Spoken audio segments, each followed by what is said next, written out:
शांति। हम सभी ब्राह्मणों का लक्ष्य है संपूर्ण पवित्र, संपूर्ण निर्विकारी बनना। यह एक बहुत ऊंचा लक्ष्य है। संसार में जितने भी साधक हुए हैं उन्होंने पवित्रता की बहुत अच्छी साधना की है और इसी के आधार पर उन्होंने सिद्धियां प्राप्त की है, जिसके आधार से वो मानव कल्याण के कार्य में सफल हो पाए। और ये हम जानते हैं पवित्रता का सब्जेक्ट बहुत गहरा सब्जेक्ट है। इसमें जितना हम धारणा कर सकते हैं वो नंबरवार हर आत्मा इसकी धारणा करती रहती है। फिर भी हमारी बुद्धि में स्पष्ट ज्ञान चाहिए कि संपूर्ण प्यूरिटी किसे कहते हैं।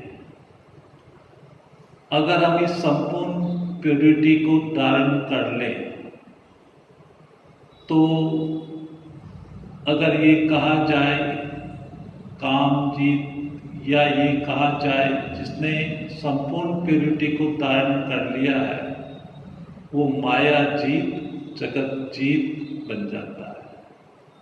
तो संपूर्ण पवित्रता का अर्थ क्या है?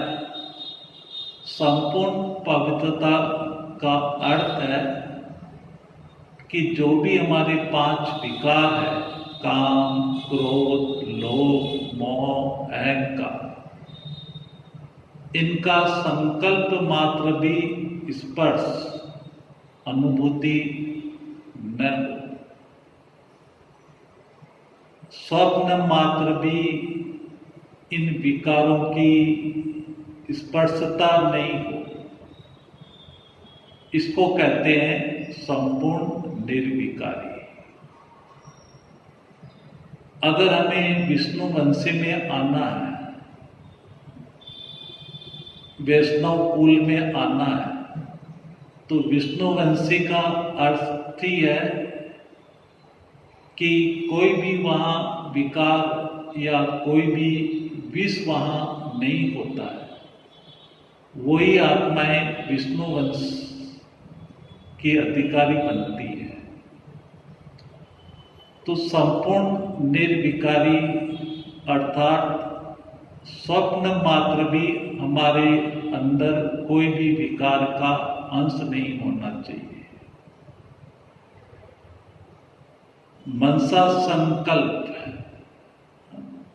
कि कई बार बाबा बात करते आए हैं कि कर्म इंद्रियों से कोई भी विकारों के वश कर्म करते हैं तो वो भी पवित्र कर्म पाप कर्म कहलाता है। लेकिन अब इसकी समय के अनुसार परिभाषा ये है कि कोई भी विकार की स्पर्शता नहीं हो। इसी को बाबा ने कमल पुष्प समान इसकी संज्ञा दी है। जैसे कमल का फूल कीचड़ में रहता है, कीचड़ में रहते हुए भी कीचड़ के प्रभाव से न्यारा, और दूसरा कमल का फूल बहुत हल्का होता है। तो इसी तरह हमें अपने अंदर देखना है कि संसार सागर में रहते हुए हम कितने हल्के रहते हैं, कितने खुश रहते हैं और सांसारिक प्रभाव आकर्षण से कितने मुक्त रहते हैं। तो इस तरह अपनी चेकिंग करनी है कि स्वप्न में भी मुझे कोई भी विकार सताता तो नहीं है। और देवताओं के लिए जैसा गायन है, इच्छा मात्रम अविद्या। तो इस तरह से अपने अंदर चेक करो कि बाबा से सर्व प्राप्ति होने के बावजूद भी अंदर में कोई इच्छा या कामना तो नहीं रह गई है। हाँ, ये जरूर है कि अच्छा बनने की इच्छा जरूर रखो। ये शुद्ध इच्छा, शुद्ध कामना होनी चाहिए, लेकिन मायावी कामना अंदर नहीं रखनी है। तभी हम संपूर्ण निर्विकारी का खिताब प्राप्त कर सकेंगे। और जितने हमारे अंदर संपूर्ण निर्विकारिता आती जाएगी, उसकी निशानी है हमारा मन शांत होता जाएगा, हमारे विचार धैर्यवत होते जाएंगे, हमारे विचारों की स्पीड धैर्यवत बनती जाएगी। तो स्वतः ही पवित्रता जैसे सुख शांति की जननी है। तो जितनी मात्रा में हमारे जीवन में पवित्रता आती जाएगी, तो सुख शांति स्वतः ही धारण होती जाएगी और हमारा जीवन आनंदमय बनता जाएगा। इसीलिए कहा जाता है सच्चित आनंद स्वरूप। संपूर्ण निर्विकारी का अर्थ है हमारे चित्त में जो मैं हूँ, मैं शुद्ध पवित्र चैतन्य आत्मा हूँ।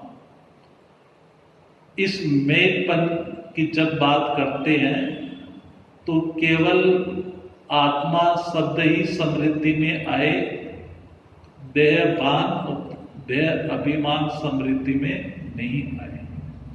और जब हम मेरेपन की बात करते हैं तो मेरा बाबा ही समृद्धि में आए, न कि मेरी चीजें, मेरा संबंधी भौतिक पदार्थ, स्वभाव, संस्कार वो समृद्धि में नहीं आना चाहिए। ये मेरापन ही मोह का कारण होता है, और जहाँ मोह होते हैं वहाँ फिर बाकी के विकार आ जाते हैं।